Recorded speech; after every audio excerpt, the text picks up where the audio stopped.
Back at it again with another desk setup video, and today I wanted to share with you a few updates that I've made to my desk setup. Well, one really big update, I switched to PC, sort of. Kind of. We'll probably talk about that in a future video, but today I wanted to share with you how I'm working with a hybrid setup between Mac and PC, and also give you a tour of the setup itself. This video is sponsored by FlexiSpot, more on them in a moment.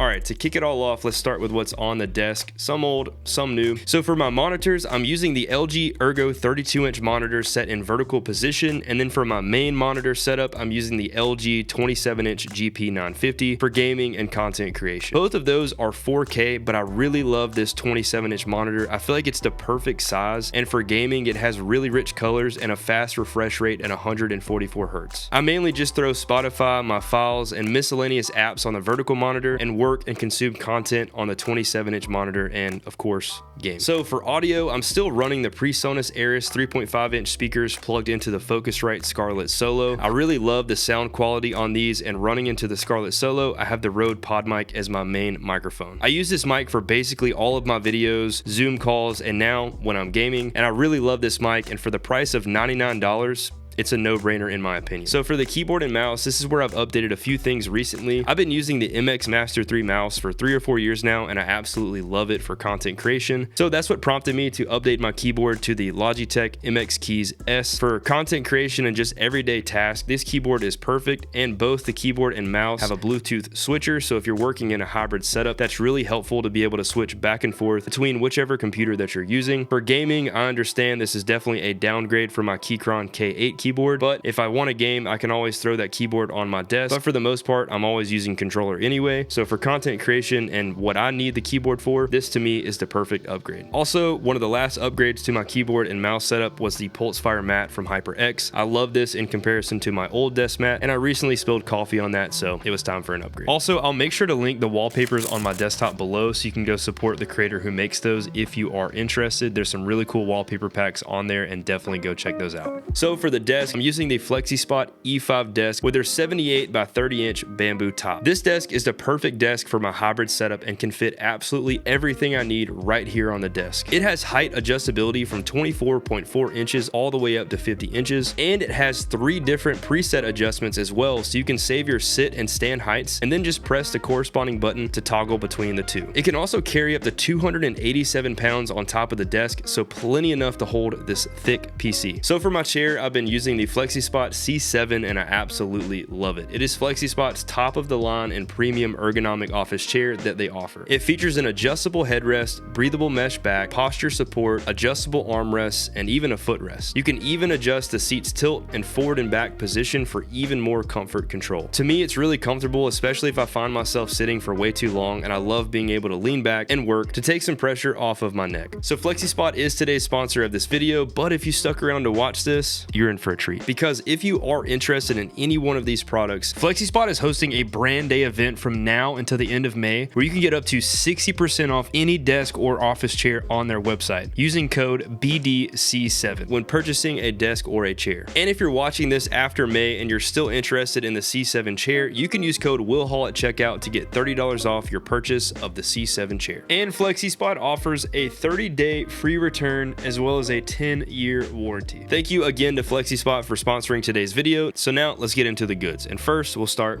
with my Mac. Since 2021, I've been running the M1 Max MacBook Pro. It's got a 1TB internal SSD, 32GB of RAM, and their 10-core CPU and 32-core GPU. So I've loved this computer since the day it came out. I'll get into why I switched to PC for the most part in a little bit, but regardless, the sheer power and performance and even efficiency stuffed into this small laptop form factor is amazing, and it can still handle pretty big edits, but I start to see it slow down whenever I throw some heavy effects on the timeline in DaVinci Resolve, or if I'm working with chunky files. Now, you can always use proxies, and that seems to work great for me if I know I'm going to be working on a project with some bigger files or effects. So whenever I bought this MacBook in 2021, I think I purchased it for like $4,200 after tax, and that's a pretty hefty investment. But at the time, it made the most sense financially because I was working with an older iMac on a really slow processor and a graphics card equivalent to a rock. And for the last 3 years or so now, I definitely think I got my money's worth out of it, and I plan to keep it for for a very long time, especially now that I have a PC. So we'll come back to the Mac in a moment, but now the moment we've all been waiting for. What we got going on over there? What's inside that PC? For the PC, and I will also be doing a full build video in the future for all of you who are interested, so make sure to subscribe to the channel. I will go in depth on everything that I purchased as well, and you can see me build it from start to finish in that video, so stay tuned. So for the CPU, I went with the i9-14900K, and then for the graphics card, I went with the OC edition of the Asus TUF Gaming RTX 4090. And then for the motherboard, I went with the Asus ProArt Z790 Creator motherboard. And then for the RAM, I went with Corsair Vengeance 64 gigabytes of DDR5 memory, and then a Samsung 2TB NVMe SSD internally. And I plan to add a few more in the future, but I didn't want to break the budget anymore. And for me, I mostly edit on external hard drives anyway, but I'm starting to see how much games can actually take up the space in an internal hard drive, so I'll probably add more in the future. And that's the beauty of PC ownership. You can always add more in the future. And for cooling the CPU, I went with the NZXT Kraken Elite RGB. I'm not gonna lie to you, the LCD screen was a big seller for me. And then on the front, I have three 120mm NZXT fans for intake, as well as on the bottom, but those are two 144mm. And then on the back, for some exhaust, I have one 120mm NZXT fan. And then the top three are just exhaust fans for the radiator, and those came with the Kraken Elite. And then all the components are housed inside of the NZXT H6 Flow. It's a really cool looking case, and I think it completes the entire setup. I'll also make sure to link everything below so you can check it out further and look more into the specs of the PC. But remember, I'm gonna be doing a build video in the future, so definitely stay tuned for that. Overall, I'm extremely happy with the performance of editing on this thing, and it's just as smooth as editing on my MacBook, at least in DaVinci Resolve. The power and performance is definitely a lot more. Besides the way that it runs in DaVinci Resolve, I have absolutely been blown away at the way that it runs games. In Call of Duty Warzone and Halo Infinite, I can pretty much max out the frame rates with 4K Ultra settings and ray tracing on. It is absolutely insane to me how great these games look, and I've been gaming on console for all of my life, and I was still blown away at the way the Xbox Series X and PS5 graphics looked. But now coming to PC, I didn't think it could get any better. I didn't understand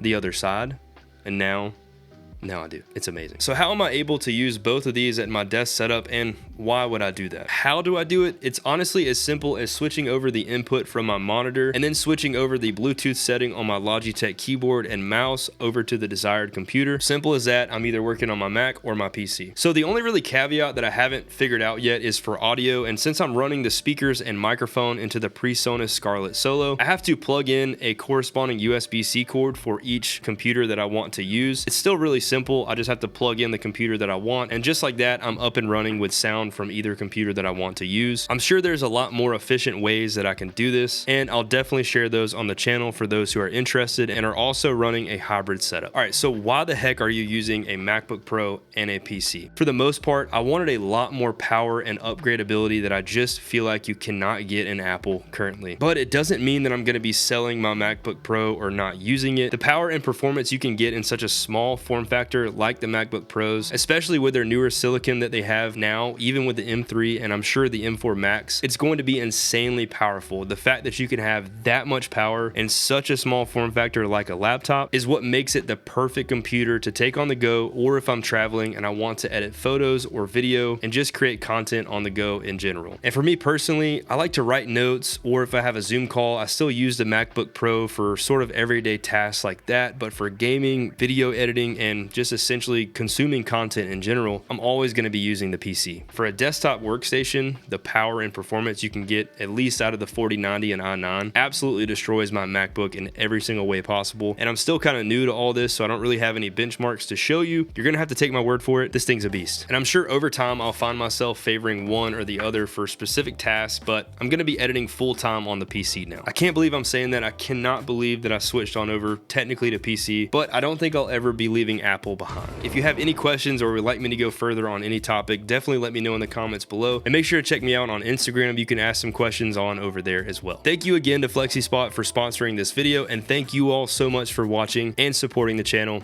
I'll see you on the next one.